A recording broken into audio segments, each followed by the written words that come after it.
This happened around July of 2014. Some backdrop. I'm a 19-year-old female, and at the time of this event, I was 18. Me and my friends live in a small town of Stony Creek, Ontario. Living in Canada, we're generally not very concerned about rapists, pedophiles, or murderers. It was summer, before we headed off to university, and we all just wanted to have a really good time. The 5 of us decided that we would have a sleepover at my friend's house, who lived around a nice, somewhat suburban neighborhood. So 9:30 rolls around, and here we are blasting music, drinking, and just generally having a good time. At this point in the night, me and my friend decided that we should totally go get a late night snack. Since I had drank 2 coolers, I couldn't drive. The G2 regulations of driving demanded that we have a 0 blood alcohol level. No worries, or so we thought. A local Subway restaurant was just about 15 minutes away from where my friend lives. So me and my friend were just walking on the sidewalk.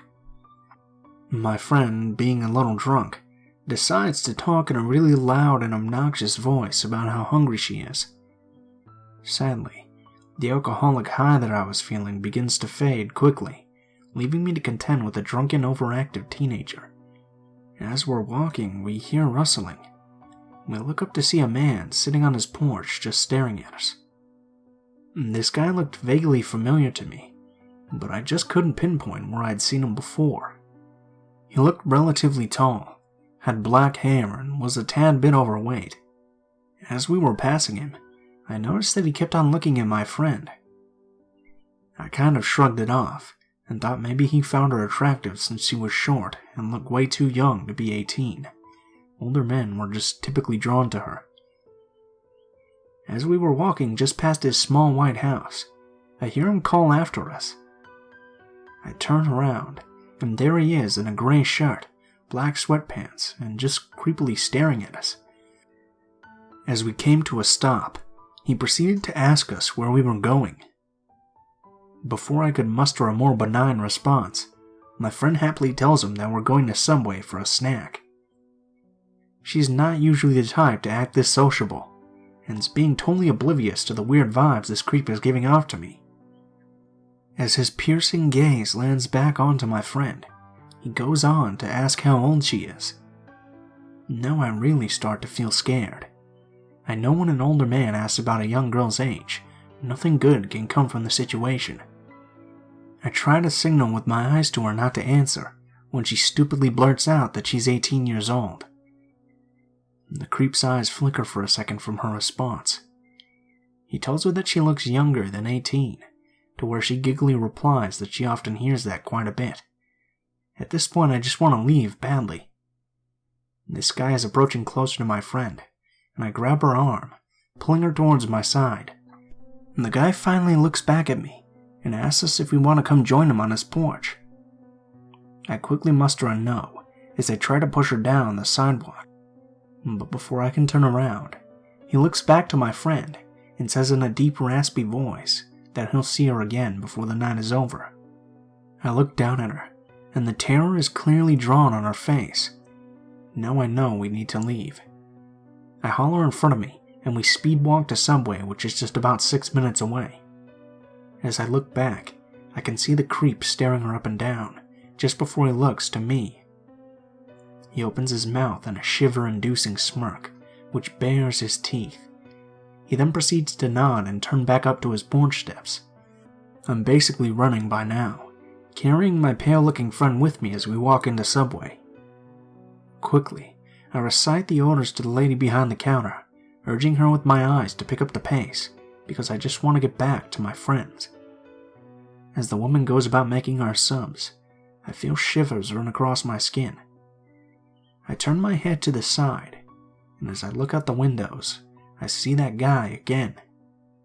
He's right outside of Subway, and he's just staring at us with his eyebrows drawn together. Now I have no idea what to do. How can we leave peacefully if he's just outside? What if he tries to come in? His gaze then moves to my friend. His pupils seem to dilate, and I know for a fact that he's undressing her with his eyes. I then notice he's slightly touching his crotch area as he continues to stare. Now I know that this creep has gone too fucking far. I turn back to the lady behind the counter and point my finger towards the sicko. As she turns her neck to look at him, her eyes widen. She stops making our subs and just leaves abruptly to go into the back room. The creep notices that something is off, and he just turns and leaves, walking brusquely out of the vicinity. When the lady comes back, she abruptly hands me a poster. The name on the poster said he was Keith. He was even a convicted rapist in Hamilton. He sexually assaulted a young boy in a park and raped a blind woman. He even raped and beat a young woman in her parents' basement. The poster listed the details of his parole. He was not allowed to be alone with children under the age of 16 and could not go to any community parks or pools. His curfew was 11 p.m., and unfortunately, when we looked at the time, it was only 10:08. This guy was listed as likely to reoffend. The thing that really creeped me out was his unnatural obsession with young boys and girls.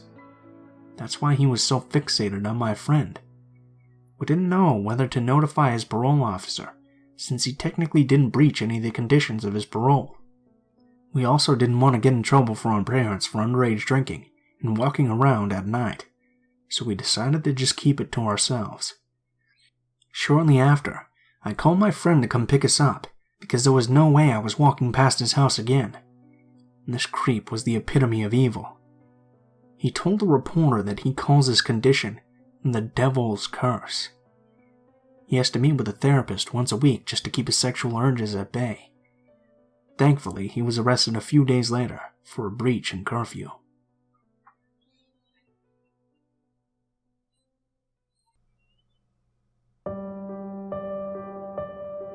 When I was younger, I loved having sleepovers at my cousin Adrian's house. She lived out in the country, on acres of beautiful wooded land, and her parents made sure that we had a good time. My other cousin, Aaron, would come over too, and we would all hike in the woods and play games outside all day. Well, one summer, when we were about 14, we had a sleepover at Adrian's house. Since it was out in the country, neighbors were far away. And the closest neighbor to her house was about a half a mile away, and this person happened to be her grandfather and step-grandmother. Her grandparents were popular people, and many family members would come out for a visit. During this particular sleepover, during the day, a distant relative was visiting Adrian's grandfather. This relative was old Uncle Duncan. I'm not sure how distantly he was related, or who he even really was. This was the first time I had seen or heard of him. We walked down to her grandpa's house and saw Duncan there. We said hello, and that was that. He looked like any creepy old mountain man, old, missing teeth, and scraggly long beard. He didn't say much to us, but he kept staring at us the entire time we were there. After a while, we got creeped out and left. When we got back to her house, her mother asked us why we were back so soon, because we had told her we were going to hang out there for a while. Her grandpa had a swimming pool, and we were planning on swimming but decided against it since they had Duncan over. We told her mother who was visiting and how we were acting, and her mom looked at us with a very serious face. She said, "Don't ever be alone around Duncan. Do you understand?" When we asked why, she refused to talk about it. She just kept saying, "Just don't." After a while, we busied ourselves with teenage girl things like painting our nails and watching TV. We forgot all about Duncan. And we decided it would be fun to go and camp out in the woods that night. And this was something we did all the time, so we set everything up and got a bonfire going. We had a really great time hanging out and roasting hot dogs and marshmallows, all that good campy stuff. We even returned to her grandma's house and went swimming since we saw that Duncan was gone and her grandpa had said that it was okay. And we started getting tired at this point and got ready to sleep in the tent. And the fire was down to embers, and we snuggled up into our sleeping bags and started to fall asleep. I'm halfway there when my cousin Aaron, who's laying awake next to me, grabs my arm. "Ow, what the hell?" "Shh," Aaron said. I hear footsteps outside the tent. I thought she was full of shit and trying to scare us, and I say as much, but she keeps insisting that she's hearing the footsteps. Adrian eventually hears us whispering and wakes up, then joins in on the conversation. She doesn't believe Aaron either, but sits up slowly and listens carefully. We wait about 5 minutes in silence, when we do hear heavy footsteps right outside our tent door. We all agree that we hear it with a silent nod and looks of terror on our faces. Adrian, who's a country girl, always has a pocket knife on her. She pulls it out of her boots that are inside the tent and pulls the blade out. She motions for us to come in close and whispers, "On 3, we run for the house." Since her house is only about a football field's length away from our campsite, we all agree. She counts, and we rip the tent door open and run for all it's worth. We don't see anything, but we think we hear someone chasing us. Eventually we get to our house, and the back door is unlocked because they live in the country and normally don't worry about it. We lock the door behind us and pant in relief. When we walk into her room, we collapse on the bed and start laughing about how we were paranoid and were sure no one was there. It doesn't take long for us to fall asleep. I wake up to my cousins freaking out the next morning. I ask why they won't stop shrieking, and Adrian shows me a piece of paper. Apparently it was slipped under her door in the middle of the night, because she found it when she got up to go to the bathroom that morning. It was on the back of an old receipt. It was in blue pen. All it said was, "Sorry I missed you. Love, Uncle Duncan." We show the note to Adrian's mom, and her mom explains that Duncan is a convicted child molester, which is why she doesn't want us to be alone around him. We show her the note, and she calls the police. I haven't seen or heard anything about Uncle Duncan since.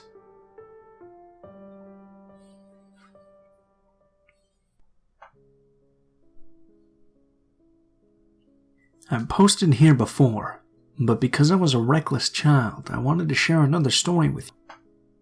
This happened 17 years ago, so please forgive me if the exact details are a little bit fuzzy. It was the summer of 1999, and I was spending the vacation with my mother in New Mexico. I was a 12-year-old girl going 21 and had a severe attitude. I made friends easily with a few girls that lived just around the corner from my mom's house. We spent every moment together that summer. We were a group of 4, all of us thinking we were older and smarter than everyone else. Nikki, Katie, Julie, and myself were the last generation of home phone lines, playing outside on the trampolines until dark, and sleepovers. We watched VHS tapes, listened to cassette tapes on our Walkman. It was okay to let your children walk around town at night, and we rarely locked the front door. We had no cell phones or internet. My backyard had a concrete wall around it and a gate. Behind the wall was desert as far as the eye could see. Just a barren wasteland of dirt, cacti, shrubs, and mountains way off in the distance. This town had a major railroad track running straight through it, and there was a major street that had gas stations galore, restaurants, hotels, and other attractions. We all received the same warnings from our parents. Stay out of the desert, stay away from the tracks, and don't walk the main strip at night. Do you think we listened? Julie, Nikki, and I practically spent our days walking through the desert, crossing the tracks and down the strip to Katie's house. Sometimes we would just walk around till dusk. Some days we would go to my house to jump on the trampoline. This particular day, we got to Katie's house prepared to stay the weekend because her parents were out of town and we were having a party. The first night, the girls were jumping from a spiral staircase to a giant beanbag. I refused to participate due to my extreme fear of heights. We then got down to sleepover business, so to say, and decided to watch the original Exorcist. You know, the one with Linda Blair. Fucking scary shit, man. I didn't sleep. The second night, we all told our parents that Katie's mom, since we obviously didn't tell our parents we were alone, was going to drive us to the movies. We all got money, and then proceeded to walk down the strip to get junk food at the little store. Now I wish I could say that we were aware of our surroundings, but we weren't. We were absolutely oblivious of the man who followed us all the way back to the house. I feel that I should mention that Katie's parents were loaded. They had a huge property, with numerous buildings and broken down cars that our dad was remodeling. Their house had a large open kitchen, dining and living room. There were no walls, and the whole room was lined with windows. There were 2 doors, front and back. The day went just as planned. We got our junk food and made it home safely. We made pizza in the oven, and for some reason one of the girls turned on the TV to the news. As we were eating, we heard a story about staying indoors because there was a report of a suspicious man walking the strip. That's it. Just a suspicious man. We laughed and joked about this guy. Fast forward a few hours. I don't remember exactly what happened, but as girls do, someone said something that hurt Julie's feelings, and she stormed out of the house. I went after her and opened the front door just in time to see her light up a cigarette. I sat with her on a bench while she bitched about the other 2. Suddenly the air got thick with anxiety. Julie felt it too. I quietly asked if she felt like we were being watched. She responded with a tiny nod, and then we were blinded. Someone was in a car in the driveway with their brights on us. My heart was racing as I stood up and pulled Julie out of the spot she seemed to be stuck in. As we turned to run inside, the man made a sound. I can't describe this sound other than a high-pitched squeal that turned into a growl. I was scared beyond all reason, but I somehow managed to get myself and Julie inside the house. As soon as we got inside, the headlights went off, and it was pitch black again. I locked the door and turned off all the lights. By this time, Julie had regained her composure to tell the other 2 what had happened, as I frantically checked the back door and turned every light off. I told them to shut up, and we listened by the back door.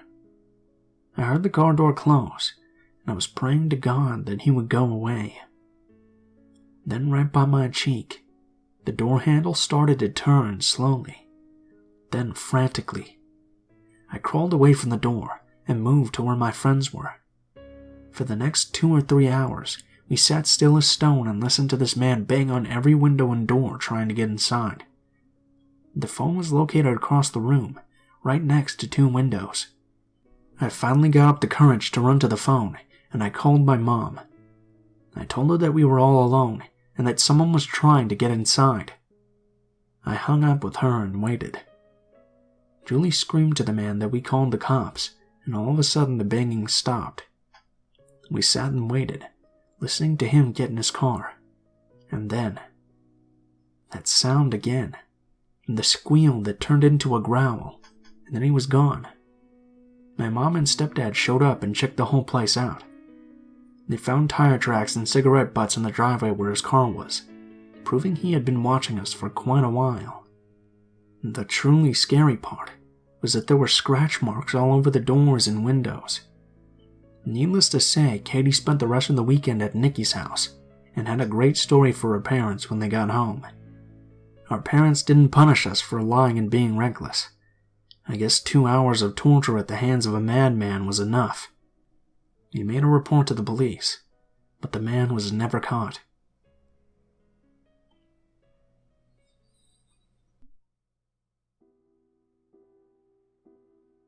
Long-time lurker here, and I always contemplated telling my story. I feel like I'm finally ready to revisit that time in my life. Maybe that's because my mother finally forgave herself. I was 10 years old and had just started 5th grade. I made a new friend in school named Janie. My parents allowed me to go for a sleepover at her house. They had met her mom once. My mom and dad were pretty laid back because I was their last kid. My sisters were 9 or 13 years older than me. So my mom dropped me off, said hello to Janie's mom, and left. Me and Janie started playing karaoke when her mom decided she was going to leave. She said goodbye to us, gave us kisses on the cheek, and I remember thinking she smelled like black licorice. Me and Janie were left to do whatever we wanted for the next 5 hours. Her older sister came home around 1 a.m. and told us that we should go to bed because we were falling asleep on the couch, so we went to her room and laid in her bed. Later that night, I can't be sure what time because it was pitch dark, Janie's mom came home. I woke up to a pounding sound on Janie's bedroom door. I started to yell in fear when I felt a hand over my mouth. It was Janie telling me to be quiet and pretend to be asleep. But at that moment, it was too late. Her mom had kicked the door open, stormed over to the bed, and grabbed Janie's face. She began screaming at Janie because we accidentally left the TV on. I was trying to hide under the covers, but she saw me. She began slamming her fists on the bed around me and screamed, "You think you're better than me?" over and over. I was sobbing, and all I could think about was going home. I was so scared, and I begged her mom to let me call my parents because I felt sick. Her mom grabbed my chin, looked me in the eyes, and said, "I know what you're doing, little girl. You aren't going anywhere until I say you can."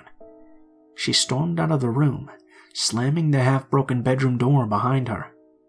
Janie said nothing, and neither did I. Needless to say, I didn't sleep that night. In the morning when I went to call my mom, Janie's mom was on the phone. She wouldn't let me use it, even though I asked multiple times. Finally, she was going to take a shower, and I heard her pass the phone off to Janie's sister and say, "Don't let that little bitch use this phone. If you do, I ain't buying you cigarettes anymore." I was a sheltered kid at the time, but when I overheard that, I knew I had to get out of there. I approached Janie's sister, and she basically threw the phone at me. She was ready to give it to me long before I asked for it. With a look of fear in her eyes, she said, "My mom is calling her guy, so you need to call your home now." And so I did. She saved my life, and I still believe that to this day. Was her guy someone who was going to get rid of me? I shudder at the thought. The rest of the story isn't as exciting. My mom picked me up, and I acted like nothing was wrong. 2 days later, it was my parents' day in school. Janie was in my class, which meant her mom was there. Her mom approached me and asked me why I never wanted to come over anymore, and accused me of being a mean girl. She talked to me in a way that seemed harmless, and therefore wasn't obvious to my mom or my teacher. I kept my mouth shut and didn't say a word. Until 2 weeks later. My older sister was babysitting me while her parents were at the movies, and I broke down and told her what happened because I couldn't stop thinking about it. She comforted me and told my parents, and we hugged each other and cried. A couple weeks later, Janie stopped coming to school. My classmates wondered what happened, and so did I. I didn't want to ask my parents because I didn't want to know. 15 years later, I heard from Janie on Facebook. There was no life-changing conversation. All we did was exchange pleasantries. But I guess that's life sometimes.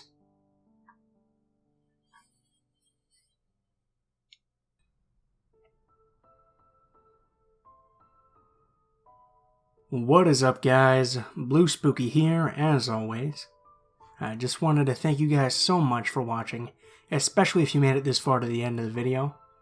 If you guys enjoyed the video, please feel free to leave feedback in the comments below, as well as perhaps like, share, or subscribe if you feel so inclined. If you have a personal story that you'd like to submit, or you'd like to just send me a message, links to all of my social media will be in the description for the video below. This includes my Gmail, Twitter, and Facebook accounts. Go ahead and send me a message on any of those, and I'll try to get back to you as soon as possible. If you do decide to send in a story, please be sure to include in the tagline what the theme of the story is, if it has any, the name of the story, and how you would like to be credited in the description of the video the story appears in. If you're curious at all about the music used in this video, the music is always listed in the description below, in the order which it appears. I also have links to the artists and list the tracks by name, just in case you want to find more of their work. Last but not least, if you have any criticism, please be sure to leave it in the comments below, as I'm always looking for new ways to improve the channel. Thank you guys so much for watching, and I hope you guys have a great day.